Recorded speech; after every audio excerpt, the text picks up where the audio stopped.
شرط کسبیه وي دوهم شرط ولد به په عیال کې د پلار وي دریم شرط د پلار دپاره به ماشاءالله د دغه ماله سه زما خبرو ته غوږ نسئ یا دی به د پاره د دغه ماله سه ماشاءالله به بل حساب نه وي نو دلته پر پلار لازمیږي او بیا غوړ ورته نسي پر زوی نه لازمیږي د مثال په توګه مځکه د پلار 100,000 جري په مځکه لري زما خبرو ته غوږ نسئ 100,000 لکه کالدار تصرف یې و چاته ورکړی دي که نه دی ورکړی زوی ته مګر خو مال یې وربخښلی نه دی که زر والا تصرف پیدا یم که 100,000 لکه چلی یم لیکن خو ورکړی نه دي ګورې د پلار هغه په مال کې چې هر څه کسبونه زوی کوي دا پر سبیله د خادم ورته بلل کېږي مالک نه نو په دغه وخت کې کسب یا دی یو دی ټول د پلار په رکو باندې ګټه کوي دا یو دی په عیال کې اوسېږي او زوی ته ماشاءالله د پلار سره دغه مال سره ماشاءالله نور معلوم نشته دلته صرف پر پلار دی پر زوی نشته صرف پر چا دی پر پلار دی پر زوی نشته اوس بیا بلاکس وایي زامنو راولار سره ګټه وکړه د پلار یې چې نه وفاته پلار ناستو که په ګډه 5 کسانو وړونو ګټه سره وکړله چې ګټه سره وکړه هر یو ته نصاب رسېدی نو پر زامنو یې پر پلار یې نسته بیا ورسره د پلار سر کې نه پکار بله مسله یو ورور دی نور ورور طالبان دي د پلار میراث نشته ورپاته هېڅ شی هم نشته ورپاته یوه روپۍ هم نشته ورپاته پلار یې مړ دی یا ژوندی دی خو روپۍ نه لري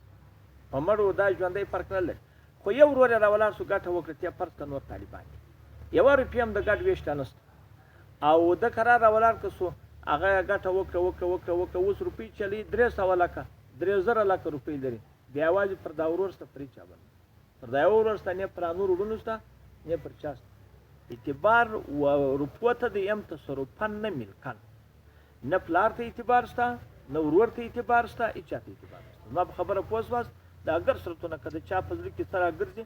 باز غږ دې وکړي تر دغه وخته چې کوم صورت یې موږ به ورته ووایو دا دور مختار رضی مختار دریم جلد 380 یروي استیمه دغه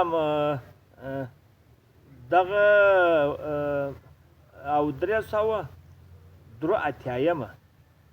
دا په باب الشرکت کې راوړي مجموع الانور په صدرم جلد 15 درلقام هغه په دریم جلد 421 او شرع مجلات صدرم جلد 319 اصل په تاوا وم جلد 480 او محمودیه ولسم جلد 311 تحتاوی د دوری مختار دوم جلد 523 تنقیه حمیدیه هغه جلد اول درنیویمه هندیه دریم جلد 390 او سلیم باز شرع مجلات سلیم باز دوم جلد 221 کفایت الامتی اتم جلد 280 چا خو په صورت بل فوزین کې نه دغه هم خلک پوښتنه کوي یا بل ورځ موږ دا په ژوند نه وایستی دا به نو اسانه خبره دا نو څه کوي وحشي حیوان روا دي سړی حلال یعنې که د غره پسه نه فرق نه لري طالبان د غره پسه دی که د غره غویی دی که د غره اوښ دی هغه په اختري کې نه صحیح کېږي مګر نه بس بیا نو هغه که داسې حیوان وي چې روا وي که داسې حیوان وي چې روا نه وي چې زموږ په روا حیوان وغورځېدی ښځه یې دا وه بیال یې پیدا شو بیا روا څه معنی که چیرې وحشي هغه پسه پر کورني پسه وغورځېد یعنې میږه کورنۍ وه بس بچی د مور تابع دی بیا روا دی که شرمش پر وغورځېد هم روا دی فرق بیا نه لري که شرمش پر وغورځېد هم روا دی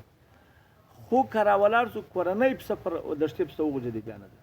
بیا څوک دی بیا نه دی روا هلته دوی مثال وایي که پر شرمش وغورځېد هماغه نه دی محال دی چې ووینې زبانګو یې تړی کېږي دا سو هم خیر دغه بل نه دا سم د پسو پسوله دا بیا 223 د اختلاف نشته پکښې دا رضی مختار دی 5 جلد والله سبحانه اعلم